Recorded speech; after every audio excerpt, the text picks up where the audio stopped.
लक्ष्मण जी ने तप किया था, क्योंकि ऐसा कहा जाता है कि इंद्रजित का वध करने के लिए तपस्या की जरूरत थी। ठीक है, पता है ना रामायण में।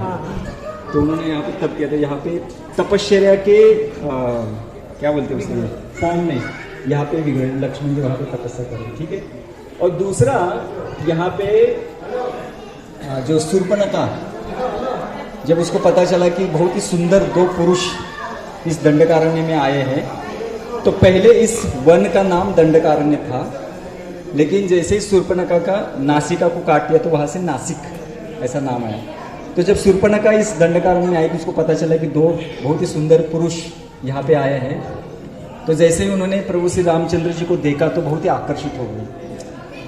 एक्चुअली देखा जाए तो भगवान से कौन आकर्षित नहीं हो सकता, मतलब वहाँ पे शूर्पणखा का कोई गलत ये नहीं था, भगवान की तरफ आकर्षित हुई थी, है ना। लेकिन समस्या क्या थी, कोई पता है समस्या क्या थी? एक तो हम तो बोलते ना भगवान मुझे आकर्षित करो आपके ऊपर,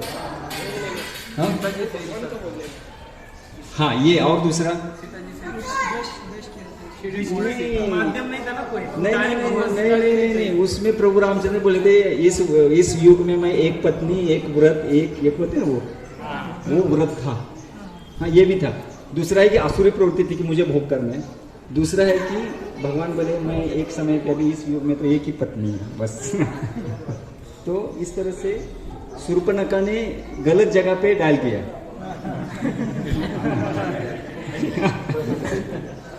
लेकिन भगवान की तरफ आकर्षित होना कोई गलत बात नहीं है, समझ रहे हैं। लेकिन उद्देश्य गलत था, इंटेंशन था ना, मनोभाव था कि भगवान की सेवा के लिए।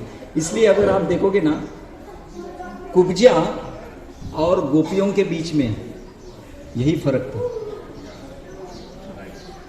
कुब्जा भी अपनी इंद्रिय तृप्ति के लिए भगवान से आकर्षित हुई थी।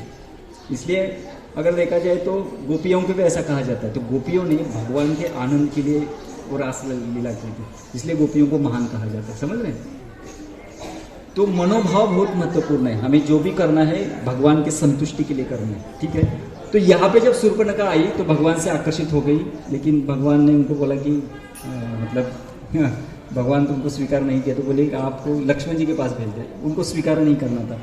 लक्ष्मण जी के पास गए तो लक्ष्मण जी बोले देखो भाई, मैं तो प्रभु रामचंद्र जी का सेवक हूँ, अगर आप मेरी पत्नी बनोगे तो आपको सेविका के रूप में कार्य करना पड़ेगा, ये तो अच्छा नहीं है। आप तो रानी के रूप में होने चाहिए, आप प्रभु रामचंद्र जी के पास ही जाओ। तो उधर भेजते थे, वो इधर भेजते थे, इधर उधर इधर। उसको बहुत गुस्सा है, उसको लगा कि ये सीता है ना, ये मेरे बीच का कांटा है।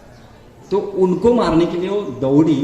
तभी प्रभु रामचंद्र जी बोले, लक्ष्मण जी को आदेश दिया कि अब इसका बहुत हो गया है, अब इसको ऑपरेशन करना पड़ेगा।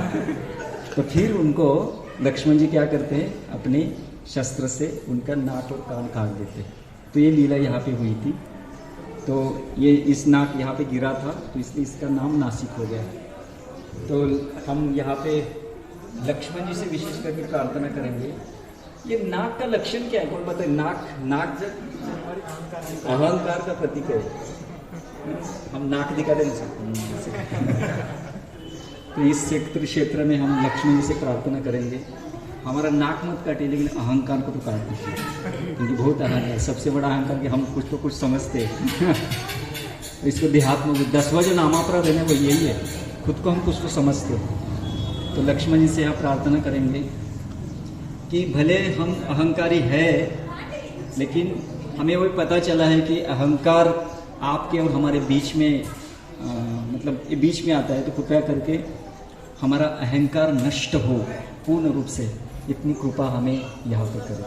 तो ये प्रार्थना के साथ हम अभी दूसरी जगह पर जाएंगे। हरे कृष्ण। हरे कृष्णा।